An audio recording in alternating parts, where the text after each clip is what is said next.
magacay waa Abshir Xaaji Barre waxaanu ahayn baan u malaynayaa ilaa 5 qof oo ka timid magaalada Yovig imaamkanagi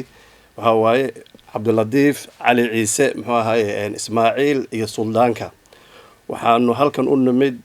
dhibkii ka dhacay magaalada Hargeysa suuqii weynaa maalinkan dhibka maqalnay habeenkii maanaan seexanin dadka walaalahana dhibaatada soo gaadhay darteed waxaanu go'aan ku gaarnay in dadka dhibaatada ay ku dhacday in aan guri walba iyo xaafad walba oo ku taala Yovig in aan hor istaagno si dadka walaalahana ah ee dhibaatadu gaadhay aan wax ugu soo ururino ilaahay waa noo fududeeyay guddi baanu iska saaray masaajidka waanu shirbaan galay guddi baanu iska saaray 5 qof oo anigu koow ka ahaa waxa ku jira Sheekh Cabduladiif waxa ku jira muxuu ahaay Maxamuud Gabayre deeq intanadaas waxaan u diyaar garownay wax allaale wixii horta wax bixinta Ilaahay baa iska leh laakiin annagu waxaan u istaagnay in guri walba oo qof islaam uu degan yahay inaan albaabkiisa istaagno wixii aan ka soo helay inaan dadka masaakiinta uga soo qaadno hawlahan dhowr jeerna waxa hawlahan oo kale waan sameeynay Ilaahayna waa noo fududeeyay qofku markuu talaabo qaadayna waxa waaye hadduu Ilaahay isku xidho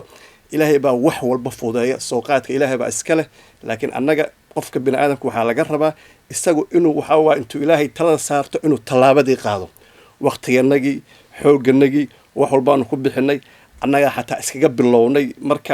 markaanu shirka aanu dhamaysanay intanadii fadhiday baa iskaga bilownay nin walba wuxuu awoodi karo bixiyay faataxadan marnay albaabkan ka baxnay waxaan u malaynayaa guri aan istaagnay oo dibna loo soo celiyay ma jirto qof walba markaan raahno oo suuqi oo hayaan wax u raadinaynaa qof xataa waxna weydiinay ma jirto qof walba gurigiisa intuu ku laabto yaa biilkiisa waxa uu haysto yu haaf naga siinay marka hadda waxa mahad leh Ilaahay baa mahad leh ummadda aan dhax galay si fiican buu waxa way hawshii aanu u raadinay Ilaahay nooga soo fududeeyay wayna ku mahadsan Ilaahayna waxaan ka baryaynaa waxa way inta kale ee maanta muxuu ahaay na daawanaysa waxaan ku waaninaynaa war nin walba waxa way maantana waa adduun berina waa aakhiro waxa jeebkaaga ku jira waxa way haddaad la baxdo meesha ka horeyso bay tagaysaa marka waxaan idinku gubaabinayaa annagu reer Yovig baan nahay wixii Ilaahay dadkii naga soo siiyay waan keenay waxaan ku wareejinay mas'uuliyiintii 54,000 iyo 100 karoon baanu keenay Ilaahay intaas noo soo calfay hadda waxa way meeshii aan ku wareejinay baan fadhinaa marka ummadda Soomaaliyeed ee Norway degan waxaan ka codsanaynaa war nin walba ninkii shalay wax haystay maanta waxba ma haysto waxuna waa adduun marka walaalayaal waxaan ku weenaynaa in sida aan muxuu ahaay aan u danqan intaad u danqataan nin walba waxaad heli karto in walaalada nin walba waxaad heli karto in waxa way walaalada aad ku soo kaalmayso oo aakhire iyo adduunba waxa way aad aakhire iyo adduunba waxa waa kala badan yihiin insha Allah waxa Ilaahay idinka rajaynayaa nin walba sida aanu sameeynay si la mid iyo si ka sii dadaal badanba inaad nagu caawisaan baa idinka rajaynayaa bismillaahir rahmaanir rahiim alxamdulillaahi rabbil caalamiin wa bihi nastaciinu calaa umuuri dunya wa diin wa bacd walaalayaal aad iyo aad baan idinku mahad celinaynaa biidnillaahi tacaala waxaanu ka soconnaa kamunka Yovig ayaanu ka soconnaa ama degmada Yovig waxaanuna ka jawaabaynay baaqii iyo masiibadii dhacday oo suuqii weynaa ee magaalada Hargeysa annaga oo ka duulayna biidnillaahi tacaala maadaama lagu jiro shahrul fadiil bishii fadliga lahayd ee Ramadaan bishii sadaqada bishii acmaasha la laban laabayay ayaanu biidnillaahi tacaala waxaanu ku dadaalnay in aanu walaalahaya u danqanno kadibna aanu soo aroorino biidnillaahi tacaala sadaqo maantana waxaanu ka nimi magaaladaas iyada ah Yovig iyo annagoo ka soo aroorinay sadaqada soonaheeda iyo dadka walaalahaya Soomaaliyeed ee degan soonaha Yovig biidnillaahi tacaala marka waxaanu diyaar u nahay inaanu lacagta wareejino haddii Ilaahay ka dhigo assalaamu calaykum magacaygu waa Cali Ciise Geelle waxaan ka mid ah aqyaarta ka timid magaalada Yovig wixii aan soo aroorinayna waa keenay alxamdulillaah maantaan wareejinay waxaan rabaa inaan halkan baaq uga jeediyo dadka Soomaaliyeed ee wadanka Norway degan gobolada wadanka inay maaragtay arintaas u kacaan ay u dhaqaaqaan ay wax soo arooriyaan ay soo xasuustaan walaalahood meeshaas waxaa ku burburtay hanti fara badan xasuustaana muhiim in la is xasuusto walaaltinimadu waxay ku jirtaa in la is xasuusto oo wixii la heli kara la soo arooriyo dadkaasna la caawiyo walaalahayna meeshaas dhibaatada kusoo gaartay marka gobolada wadankoo dhan ciddii aniga ay maqasho waxaan rabaa inay gobolada dadkao dhan ay soo aruuriyaan wixii ay awoodaan walaalahooda ay soo xasuustaan sadaqana yaryaraysi male marka inay fadhiga ka kacaan qof walba waxuu la baxo ayaa maalinta aakhirada sugayso oo helayaa marka waa assalaamu calaykum بسم الله الحمد لله الصلاة والسلام على رسول الله اللهم لك الحمد حتى ترضى ولك الحمد إذا رضيت ولك الحمد بعد الرضا ولك الحمد على كل حال إلهي ومهزكال سبحانه وتعالى هل كان مسوكا يكياني أنك كجواب إنه كانت تيرانيسان dhibaatadii soo gaartay walaalaheen suuqa waaheen ee magaalada Hargeysa kulankan waxaan isugu nimid in aan soo dhaweyno kana gudoono una mahadcelino walaalihii ugu horeeyay ee hawshaas ka qayb qaatay ee soo aruuriyay lacagtii ugu horeysay ee tabaruca ah waxaan leenahay jiisaankiina xasanaadka Allah idin saaro barakallahu fiikum bismillahir rahmaanir rahiim ilaahay waa mahadle waxaan salaamayaa nimankan raggan ka soo dadaalay ee ka yimi Yofik waa gobol ka tirsan cidii aan Norway degan waa gobol ka tirsan gobolada dalka Norway jaaliyadii Yofik Soomaalidu way isku wada xidhan tahay meel kasta ay joogto jaaliyadii Yofik baa horeysay waxaan idinka mahadnaqaynaa hadaan nahay gurmadka inaad noqoteen qoladii u horeysay ee lacag keenta waxaanu jecelahay in gobolada kalena ay saas oo kale dhici doonto muddo dheer baynu wadnay hadaan gurmadka nahay aan hawshan wadnay lacagtii 12aad aan ururino weeyaan tan waxaanu filaynay kuwii hore oo dhan inay ka badato waayo masiibada dhacday baa ka weynayd masiibooyinkii hore oo dhici jiray intaasaan rajaynaynaa hala dadaalo haddaynu nahay dadka Soomaaliyeed waxayna caadayno arrin Norway inaynu soo wada damqano wayna kala xigsan dalkii meeshaynu ka nimi alxamdulillah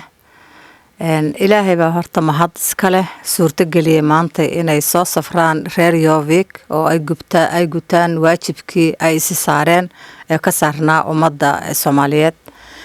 waxaan maanta halkan ka gudoomeynaa lacag haddii ilaahay idmo degmada kamida magaalooyinka Norway Yofik la yiraahdo culimadeedii iyo waxgaradkeedii ay maarta soo safreen maanta lacagna ay soo qaadeen oo ah lacagtii ugu horeysay ee gobolkii ugu horeeyay ama magaaladii ugu horeysay muddo kooban oo yar intay tacab badan galeen ay maaragtay soo xilqaamay wareejinayaan anoo ka faa'iideysanaya xafladan maaragtay waxaan qabanay gurmadkii lagu yaqaanay guddiga gurmadka masiibooyinka jaaliyadda Norway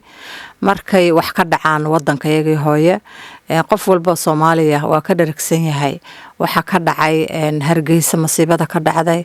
oo milyaanaadka qof ay ku dhaqaalo waayeen oo ku burbureen Allah subhanahu wa ta'ala ee shalay siiyay maantana ka qaatay waxaan ka baryaynaa wax ka qayr badan inuu Ilaahay ugu bedelo annakana camalkayaga uu nooga dhigo cibaado suuban oo maaragtay isku soo dhawaasho iyo isdhexgal iyo isu dhimirin intaba ah guddiga gurmadka jaaliyadda Norway waxay ku baaqayaan qof kasta oo Soomaaliyeed baaqayagu soo gaar inuuna waxba hakran waqtigiisa xoogiisa iyo dhaqaalihiisaba oo aan noqono dad isu maaragta naxa oo isu gurmada guddiga gurmadku mar walba waa buundada isku xirta jaaliyadda Norway iyo dadka wadankayaga jooga bacda salaam waxaan jeclaan lahaa inaan u mahadceliyo awalan kamuunahan aan ka tirsanaa walaalahay ah oo maaragtay dadaalka faraha badan muujiyay ugu hormaray reer Norway oo dhan ugu hormaray oo maanta la dhigi kara leeyahay waa kamuunii ugu horeeyay oo ka soo jawaabay baaq maaragtay Norway laga cilaamiyay maahan waa baaq Soomaaliya oo dhan laga cilaamiyay Soomaali maaragtay mas'uul kasta ama maxaan ku yiraahdaa haddii la leeyahay nin kasta oo maqaam leh ama madaxda Soomaaliya oo dhan baa cilaamisay cumlooyinka cilaamisay baaqi noocaas ah beerta reer Yofik maaragtay dadkii ugu horeeyay oo Norway ka soo jawaabay noqdeen ilaahay miisaanka xasanaadka guddigaas maaragtay Yofik ka cadaha ugu daro marka labaadna waxaan u mahadcelinayaa walaalaha halkan oo ugu nimid oo xanaano oo hadda gudoomiye ku-xigeenkii nagala joogaan iyo jamca maaragtay diiniga ah oo maaragtay masjidiyada oo Sheekh Fuaad nalaga joogo dhammaantood waa u mahadcelinaya. waxaan kaloo u mahadcelinayaa warbaahinta Nuursom oo had iyo jeer maaragtay u taagan in maaragtay danaha Soomaalida iyo howlaha noocan oo kale ay ka shaqeeyaan oo maaragtay juhud badan iyo maaragtay ku bixiyaan waqti badan ku bixiyaan. ayagana u mahadcelinayaa. mahadcelintaas ka bacdi walaalayaal waxaan baraarujin lahaa dhammaan dalka Norway walaalaha muslimiinta oo ku nool masiibadan dhacday oo maanta anagu aan ugu soo hormarnay inaan anagu ugu dambeyn loo wada kaco hawshan maaragtay kaalinta ay lahayd laga qaato sidii aan horeyba uga qaadan jirnay markii arrimahan oo kale ay dhacaan inaan tiyo kale aan ka qaadano. waana la idin sugayaa insha Allah bidnillaahi kariim. kulley wixii hadal la dhihi lahaa odayaashii ugu horeeyay baa dhaheen marka waxaan u hadlay inaan sii baraarujiyo sii xoojiyo hadalkii walaalaha iga horeeyay maaragtay dhaheen dhammaantiin marka walaalaha maaragtay Soomaaliyeed meel walba maanta Norway ka joogaan waxaan ka rajeynaynaa inaan sida anagu aan u kacnay oo kale u kacaan la soo dedejiyo. hawshan hawl sahlan ma ahayn. kulley waa qof walba oo maaragtay Soomaaliya oo la socdo wixii suuqaas ka dhacay uu arkayay. waxaan xasuustaa Sheekh Dirir oo maalin dadku wacyigelinaya wuxuu yiri cishihii dad tukaday oo maaragtay taajiriin ahaa baa 20 daqiiqo 30 daqiiqo ka bacdi faqiir noqday. bini aadamkana ma ogta qofka maaragtay hantida waxaysan jiray markuu faqiiro waad garanaysaan dhibaatada ay leedahay. marka kulley insha Allah ayakana maaragtay cawl qeyr qaba Allah siiyo. anaguna u dadaalayna walaalaheen dhammaanteen maaragtay waxaan isku baraarujinaynaa maaragtay inaan hawshaas u wada kacno kaalinteedaan ka qaadano. wassalaamu calaykum waraxmatullaahi wabarakaatuh.